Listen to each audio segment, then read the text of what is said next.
I'm Janet Morana, Executive Director of Priests for Life. Welcome to Just Ask Janet. Well, do you know what is the most dangerous three little words in China? It's called, it's a girl. Did you ever think that phrase, it's a girl, would be so dangerous? But in China, it is. So right now, I'm going to show you a video about how to save these baby girls in China. And when we come back, I have a special guest who's really going to unpack the tragedy of this one-child and now two-child policy in China. So let's take a look at Save the Girls.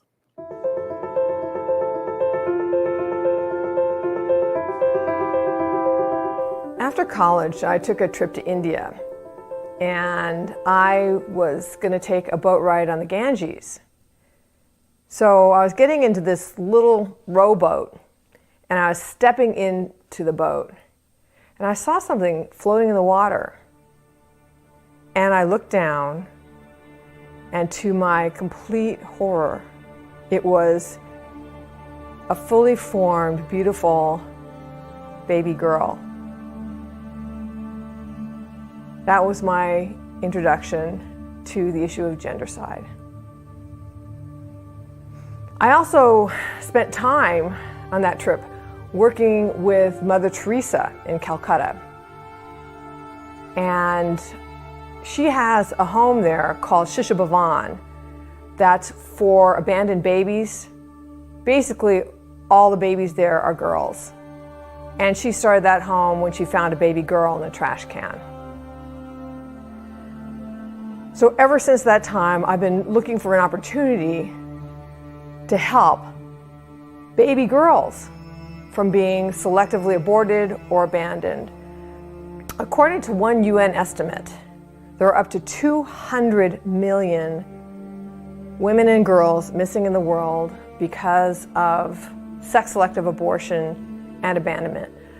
That number, 200 million, is greater than all the casualties of all the wars of the 20th century combined.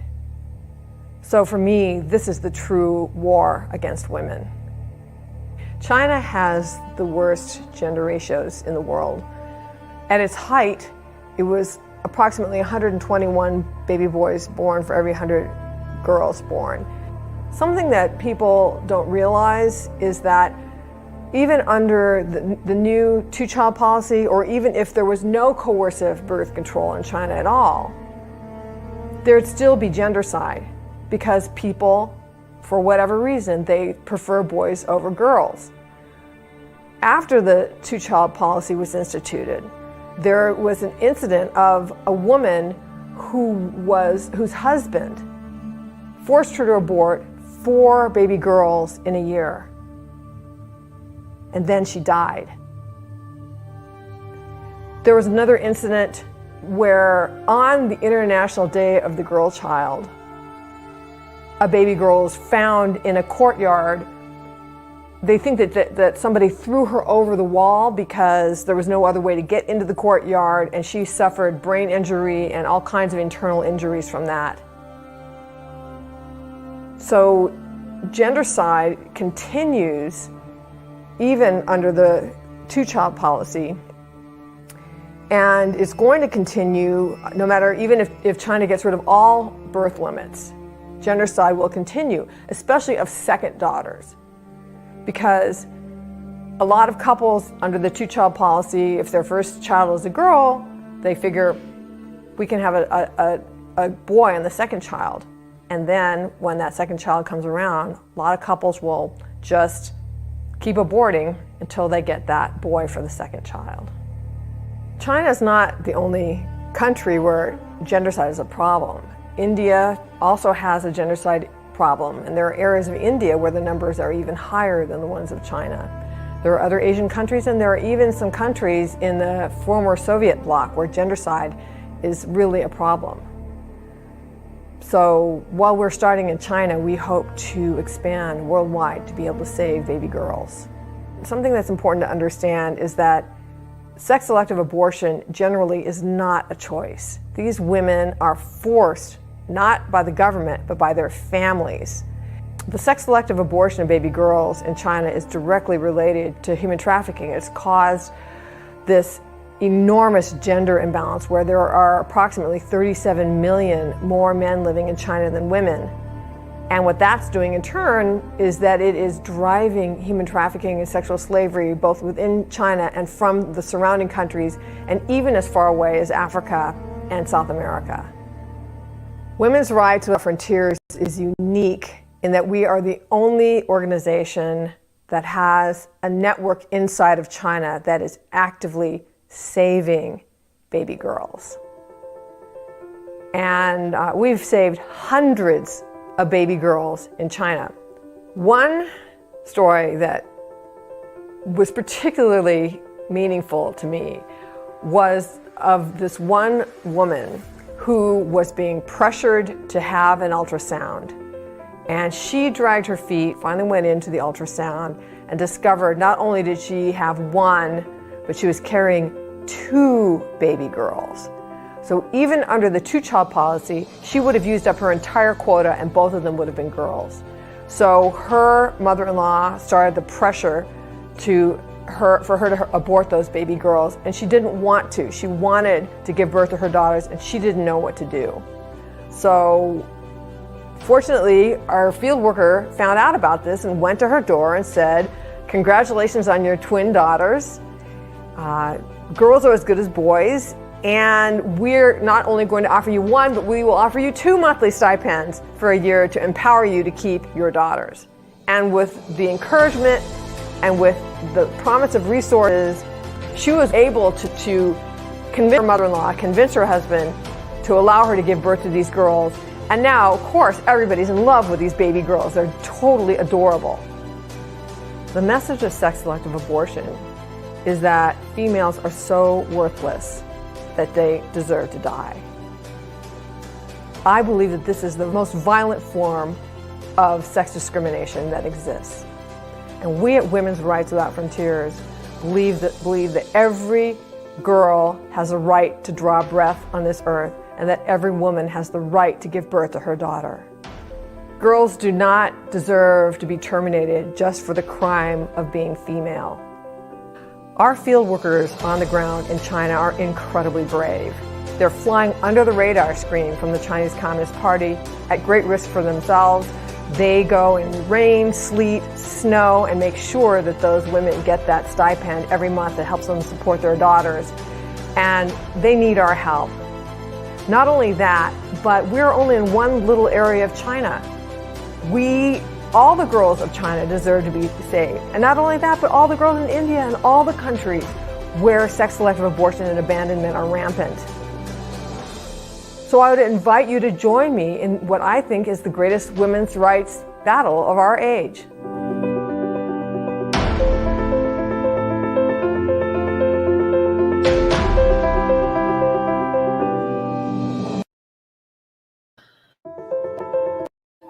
Shocking, right? Well, we're going to discuss more right now with my guest, which is my dear friend Reggie LittleJohn, and she is the president and founder of Women's Rights Without Frontiers. I mean, Reggie, first of all, I mean, thank you for what you're doing. But like you just said, you're saving a couple of hundred girls at a time.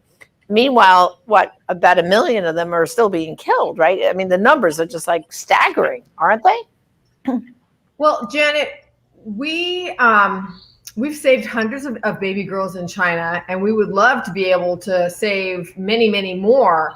But it's all a matter of resources, and it's also a matter of finding field workers who are willing to take on this work. So we are the only organization in the world that is able to save any baby girls in China, because the work is very, very dangerous for the field workers. And so we would love to do more, but it's not so easy to find people who are willing to put their lives and their freedom on the line inside of China to do this work. But we need to support the people who are doing it. So in the very beginning, Reggie, how did you, how many trips to China did you make? How did you even begin to create this network of field workers on the ground? Well, I went to China in the 80s, and this is before I started doing this work. And my husband and I took an expedition to Western Tibet, and we saw a very brutal crackdown, or we saw the results of a very brutal crackdown of the Chinese government against the Tibetans. And at that time, I said, if I ever have the ability to tell the world the truth about this government, I will do it. Then I worked with Mother Teresa in Shisha Bhavan and saw her work on behalf of baby girls. And it just really touched my heart. And then fast forward, I went to Yale Law School. I became an attorney and became aware of forced abortion in China. Forced abortion and forced sterilization. I represented a refugee who had been forcibly aborted and sterilized in China. And so that was in the mid 90s. And that's where I became aware of this. I knew that China had a one-child policy, but I did not know it was enforced, or forced abortion, including up to the 9th month of pregnancy. So Right. I left the practice of law and founded this organization. And now we are saving baby girls. And as you know, we are also saving widows in China, but we can talk about that some other time. I know. And Reggie, I've known you for quite a few years, and I've been following your work. I think one of the most horrific pictures that you had was of one of these Chinese women. She was literally strapped down to a bed and forcibly aborted. And that baby was, I think, she was either the 7th, 8th month. This baby could have lived outside the womb. And then they forcibly aborted her, and there was that aborted baby now killed, laying next to her in the bed. I always, that image, Reggie, has always stuck in my mind. And I remember you saying to me, well, Janet, that's happening every day in China. That's every day.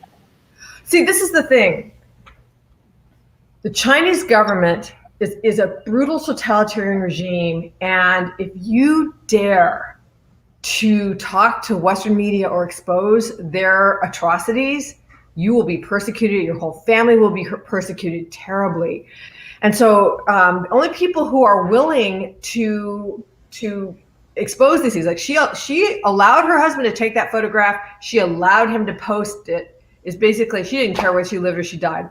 And that also is the way that I was able to expose these atrocities. And the first time I testified before Congress is there was a man and his wife, and she had been forcibly aborted at, I think it was 7 months. Right. And they were so emotionally shattered by that experience that they together made the decision that they did not care whether they would live or whether they would die. And he went to all the surrounding villages and documented horrific late-term forced abortions, including one in which the woman died because she was forcibly aborted at 9 months, and got that information out into the United States, and it came into my hands. And that was where I was able to blow out of the water the Chinese lie that the one-child policy was voluntary. It's completely coercive. Right.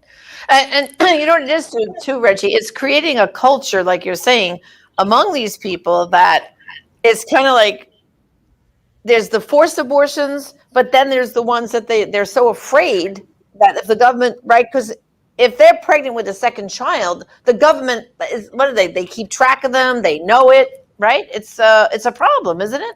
Right. So that's right. But it's moved to a 2-child policy so people can have a second child. So now we're talking about a third child.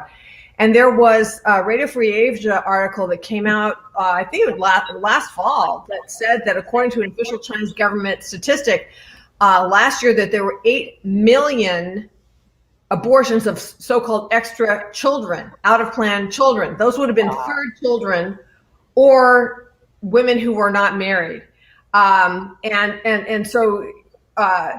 what you're saying is, let's say those 8 million people, some of them might have walked into the abortion clinic themselves under their own power, because if you have an illegal pregnancy, you have a choice. You can either walk in yourself, or you can have the police, break down your doors and drag you in. And some women just decide that they'll go in themselves, but that's still a forced abortion. Now, something I need to mention, Janet, is that news has come out just in the last 6 months of tremendous forced abortion in the Xinjiang province of the Uyghur people. and interning them in basically what amounts to concentration camps, forced sterilizations as well. So this, and Secretary of State Pompeo on his last day in office officially declared this to be genocide. So this is still happening in China today. Unbelievable. So now, so Reggie, let's say a woman, like you just said, they either go in voluntarily or they get dragged in to abort that baby. What happens now because you have some good stories there that little baby girl twins are adorable. The field workers you find contacts this couple and says, okay, don't abort these babies. We're going to give you some, like a stipend every month to help you with your bills. But then what stops the government from finding out, oh, you kept 2 baby girls? Like, what kind of protection is there? Thank you for asking that question. And it's important for me to clarify. There are 2 kinds of abortions that we are addressing in China. One is the forced abortion by the government if you are pregnant without permission. And so that would be a government enforced forced abortion. And that's what's happening in Xinjiang a lot. But then there are other abortions that I would also consider to be forced abortions, but they are not done by the government. They're done by the family. So these would be legal pregnancies. Most of the babies that we're supporting are legal pregnancies. We have a few third children, but what happens is that a couple and we're in the countryside, and I can't tell you where because I need to protect the field workers. But so a couple will have a girl for the first child. Usually that's not an issue. It's when you have a girl for the second child and they want a boy for that second child. And so then they want to either abort or abandon or give away, whatever. That it's usually the husband and his parents that are pressuring the wife to abort or abandon her baby girl. And what we do is we go to her door. So we've got field workers, and these are not Americans. These are people who are from those villages, right? Local people. Right. Go to her door and say, congratulations on your baby girl. Girls are as good as boys. And we will enable you to keep your baby girl by giving you this a monthly stipend for a year. So, and so what that does is it doesn't just pay the expenses. It enables the mother of the daughter to go to her mother-in-law and to her husband and say, look, I can't abort. I can't abandon this baby girl. She's a lucky girl. She's already bringing money into the family. So it gives her like negotiating power to keep her daughter. And we've had a very high success rate with that. That's amazing. Imagine that you have to negotiate to let your baby girl breathe air. I mean, it's just crazy. But you know what it is? It's the government has set it up like this, right? Because they want, to carry on the family name, probably a boy, but because they're having this 2-child policy now, well, if you're misfortunate to have 2 girls, then, it's really setting them up for failure, right? That's right. And that's why China is the only country in the world with a coercive birth limit of 2 children. And they have the worst gender ratio of any country in the world because it's totally related. Because you have this harsh birth limit. And then most people want to have a boy as being one of those children. So if you have a second daughter, you're in trouble. That daughter is in trouble. Well, I want to show our viewers here. This is my Christmas card from Reggie and a little Christmas ornament. Why don't you tell them a little bit about this Christmas card? Okay, so this is... You have it too. I sent it to you and I kept a copy. So okay. We send these out to people who are either donors or VIPs for the organization, who help the organization in other ways. And what we do is every year we profile one girl. And this year, or 2020, was a girl that we said her name was Aiwan. We don't say the real names of these girls because we don't want to protect them. But her story is pretty typical. So she was a 2-month-old baby girl when our field workers found out about her situation. And so her father's father, her paternal grandfather, had a botched cataract surgery, so he was blind.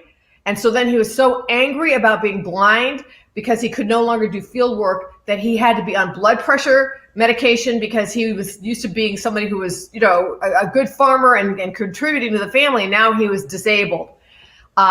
So this family that, and she had an older sister.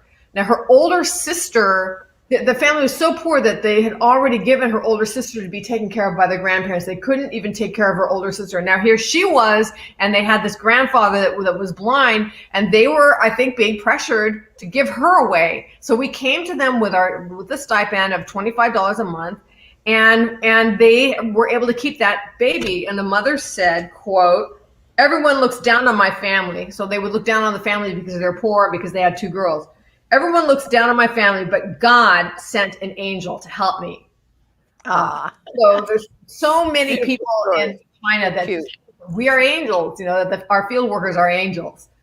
Yeah. And at great risk to themselves. Yes. So, you know, Reggie, I want you to tell our viewers about your website, and if they want to help support your work, how to go about doing this. Because I think, brothers and sisters, everyone, you've got to be inspired right now to want to donate some more money. Because, see, the more stipends that Reggie can provide, the more girls we can save. So just tell them how to get to your website and how to donate.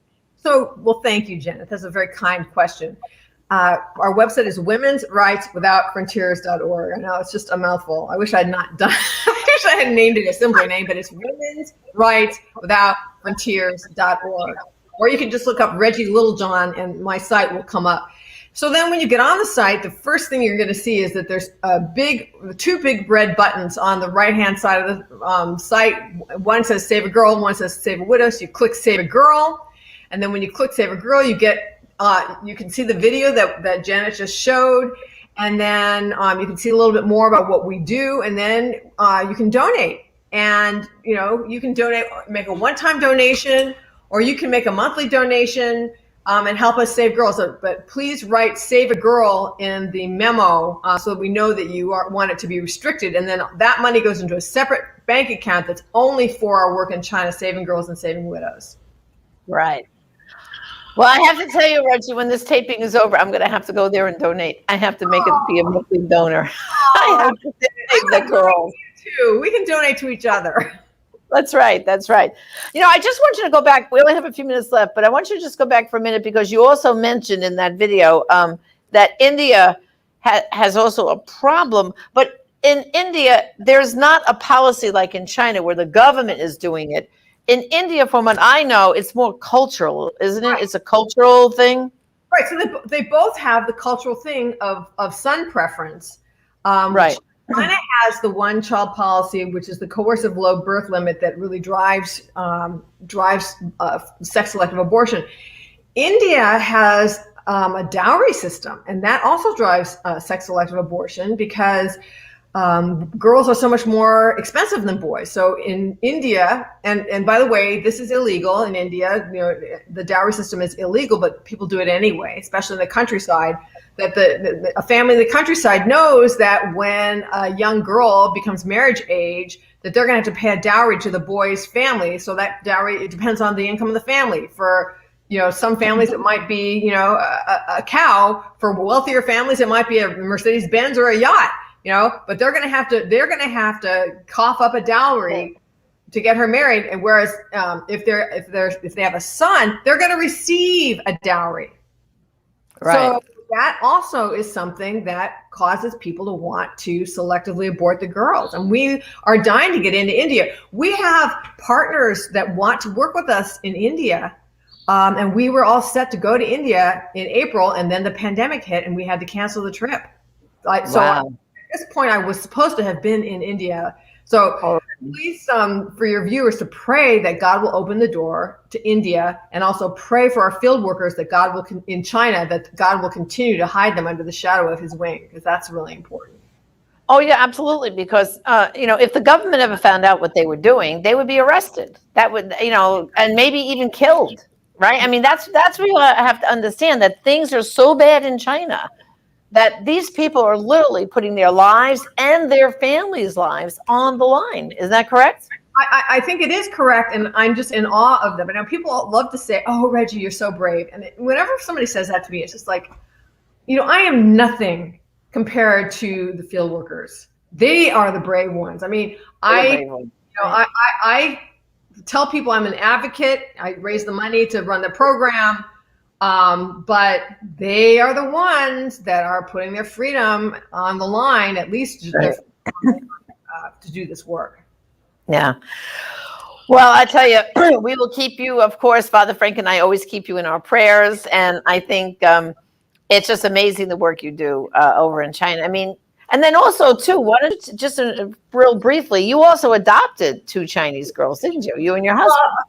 We didn't adopt them, because it's not legal to do international adoptions where the kid has 2 parents that they know exactly who they are. But we did raise Annie Zhang. She's the daughter of Zhang Lin, a very famous activist in China, a dissident, and he was criticizing the Chinese government, and they jailed and tortured him repeatedly and could not silence him. So when they couldn't silence him, even trying to kill him, they kidnapped Annie out of her 4th grade classroom and put her and her father under house arrest. She was known as China's youngest prisoner of conscience, and very brave people in China, 4 or 5 of whom were detained and some of whom were tortured, helped Annie get out of China, and we helped get her to the United States.